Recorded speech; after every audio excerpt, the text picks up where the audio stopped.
Cowabunga, dudes and dudettes, and welcome back to the first Teenage Mutant Ninja Thursdays of 2024. I've got something fun and something new for you today, and it is the first in what I hope is a series of TMNT slash Masters of the Universe mashup figures. They announced this late last year, and this is the first figure that I've actually seen in stores. I know they're coming out with a He-Man, a Leonardo Donatello Man-at-Arms, and a Krang that all should be out somewhere in the wild. But this is the only figure that I've actually seen. And this is a cool little line because it actually has some history. Back in, I think it was like the late 2010s, there was talk about doing a TMNT slash Masters of the Universe, or He-Man, crossover comic for IDW. And there was a lot of concept art that was done and stuff like that. It looked like it could be really cool, but for whatever reason it ended up getting canceled. So this is kind of, I see as like the spiritual successor to that. It's kind of cool. It already has a little storyline built in where Krang and Shredder have made their way, probably through the dimensional portal in the Technodrome, to Eternia, the home planet of He-Man and the Masters of the Universe, and have started a hostile takeover. Much like in Batman TMNT, they're using their mutagen to corrupt and, well, mutate a lot of the denizens of Eternia. And this is actually one of those right here. We have got Trapjaw, but he is called Mousejaw. So Trapjaw is sort of like this cyborg type creature. I've always loved Trapjaw, and I'm not a big like Master of the Universe fan. In fact, the first thing I saw like from that universe was the amazing She-Ra animated show for Netflix. And I did watch the first half of Revelations. Is it Revelations? Revolution? What the Kevin Smith He-Man show, and I thought it was really good. But even before that, I've always had this like affinity for Trapjaw just because he is that kind of weird, like 80s sort of cyborg. Like his color scheme shouldn't work. He's blue with like a red helmet, and he's like missing his lower jaw, and that's robotic, and he's got like a robot arm. There's just something cool about him. So he's been mixed with a Mouser to become Mousejaw. So I knew I had to grab this. I'm hoping to be able to get the Turtles and Krang. Krang is unfortunately a Walmart exclusive, so Lord knows if I'll ever see that. But the Turtles, like the basic figures, this is the deluxe. The basic figures should be available anywhere, I just haven't seen them yet. So if anybody does and wants to pick them up and send them to me as a donation for the channel, I would be so appreciative. I will give you a shout out, and we can go from there. But that'd be super awesome. But in the meantime, we're going to open Mousejaw. This is just great packaging, like with the ooze and like the pipes, and how it has like the sky from like the Masters of the Universe. It's a really cool, like even the package being a matchup is really cool. We can actually see on the back, we can see Man-at-Arms and Leonardo fighting against Mousejaw. And also the ad for the thing that was a surprise to me was that this is a Build-A-Figure. So these deluxe figures are Build-A-Figures, which gives us the character Metalbato, which is a mashup of Metalhead and Roboto, two iconic robots from those series. Let's see, we're just going to go enough preamble, enough talk. You want to see this toy? I want to see this toy. So let's dive in here and ruin this packaging, because I have no intent on trying to resell anything here. Oh, there's like little instructions, like on the inside flap of like kind of how you can't really see it, but like of like how to kind of do the toy. So let's see. Oh, that's right, there's a comic in here. There is a comic in here, like the classic He-Man figures of old. Wait, is it a comic? It's not a comic. Okay, I lied. There's not a comic. When they did their, they did a WWE, like, He-Man mashup, and they actually did contain comics. So I'm actually legit disappointed that this does not have a comic proper with it. But it does have a cool little factoid card which I will read out. It's got some really cool art of Mousejaw. So, Mousejaw, evil and armed with Mouser. And this is weird. I actually had to look this up, because Mouser is written as an acronym here. It's written as, and you cannot see it here. It's also backwards. I forget this. Just ignore me. But yeah, M.O.U.S. basically with the periods.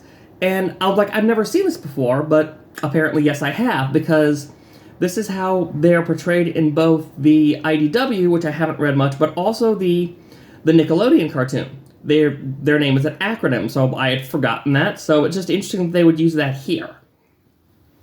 So, we have Mousejaw, evil and armed with Mouser. Mutagen master powers. Trapjaw, and it actually lists both halves of like this matchup, which is cool. So Trapjaw, endless array of weapons. Powerful razor-sharp jaw. Cybernetic strength. Mouser. Turtle hunting technology. Attack in unstoppable numbers. And shell-crushing jaws. So this is cool. They have like these like oversized collector cards. I do wish that there was a comic, since we kind of already know the backstory there. But regardless, let's get our plastic prison shot of Mousejaw and his little mouser. And also a lot of the accessories that I thought were for this figure, but are actually for Metal Bato. So let's pop out. And I know I said this the last time I opened a non-NECA figure. Come on.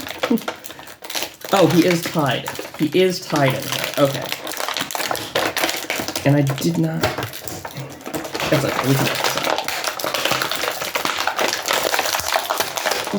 But on the whole, these are a lot nicer to pop out than the NECA figures. And look at that. He's actually tied in there, and with like twisty ties, I didn't even have to pop them out. There's... I don't know what that is. Let's get the... And then that is the main event, one of the main reasons I wanted this. Alright, so we have got Mousejaw and the Mouser proper hanging up on here. Very cool. I love the animated style of them. Oh, its jaw opens and closes. Yay. It's got very basic articulation, but its head does move, and its jaw doth open. That's very cool. How is his articulation? So, he looks to have slight toe articulation here. Not much. It's probably because he has these... He probably has a lot more because he has these, like, greaves down here. These do turn, though. These do turn, which is nice. I was actually not sure. He's got a hip swivel. No ab crunch, but a hip swivel. So he is a bit more restricted than the NECA figures we're used to here. Like this, like his arm just goes...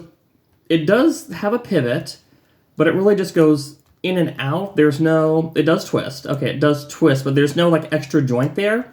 Same for his bicep, like, flesh arm. About the same. So much more limited motion in this, but his jaw does open. Ow.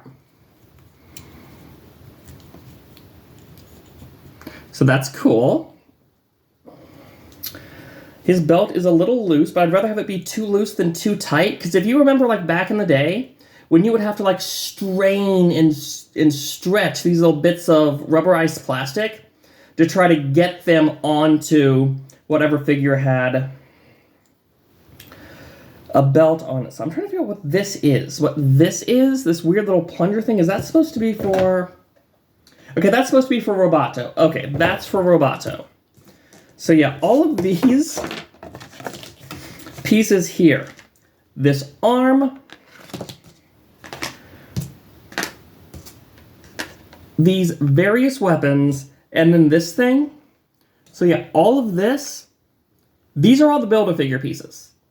The remaining things you see on here are what actually come with this figure. So I do feel a little shortchanged on accessories to go with him, but I'm actually wondering if... Okay, but I can actually plug these extra accessories onto him. The colors don't quite match, but when did the colors ever match? Back in the day with the Playmate stuff. Say, he's got his big laser thing that I swear he's not going to be able to stand up. Oh my god, he can stand up with this. The fact he can stand up while having this giant blast, that's pretty impressive. Okay. So he's got that, and let's get to the kind of fun part here. So he doesn't just have a little mouser as a friend. So how am I supposed to pop this? Oh, okay. That's how you... Okay, I'm glad I looked, because I might have broken this. So, there we go. So, the legs, for whatever reason, are supposed to pop into his belt, and I'm not quite sure what that does, like, tactically, aside from just kind of, like, give him, like, more of, like, a mashup look. And then the mouser itself is supposed to pop in here as, like, his gun. Is like his gun hand, because you can also plug this in. And let's actually see if he stands up, like, with this. I don't think he will. I don't think he can physically stand up like this, unfortunately. Because that is too much. Oh, no, he did. I actually got him to stand up with this psychotic amount of... He won't stand up. But yes, with like this psychotic amount of ballast, I guess you would call it, on here. But yeah, that is pretty much it for Mousejaw. He's really cool. It's definitely my kind of mashup, where it's like two things that were like super popular in the 80s, and you would have thought they already did this, and the fact they haven't is kind of cool. I do wish he had more options, because like his card even says, he has endless array of weapons. And really all you get is a blaster, and then the mouser, like the mouser clamp arm. And I really wish, like, I mean, again, like you can plug like this blade in there, you can plug the other stuff, you can plug this gun in there. Like you can plug the other stuff, like from Metal Bato in there, which is nice. I just wish he had more of his own stuff. So I'm really digging this line. It's a cool, just a cool mashup. It's silly, it's kind of goofy. I really do love it. And I'm honestly looking forward to using this mouser with my NECA Turtles. That was kind of one of the big draws of it, because I'm pretty sure it's roughly the right size. Anyway, I hope you guys enjoyed the first look at the Turtles of Grayskull. I forgot to actually tell you what the line is called. The Turtles of Grayskull. And I'm hoping I can find some of the other figures, or if somebody out there wants to be super awesome and donate to the channel, I would be so grateful. But anyway, yeah, I hope this is not the only one of these figures I get to do. And I hope that I will see you guys next time on the next Teenage Mutant Ninja Thursdays. Bye!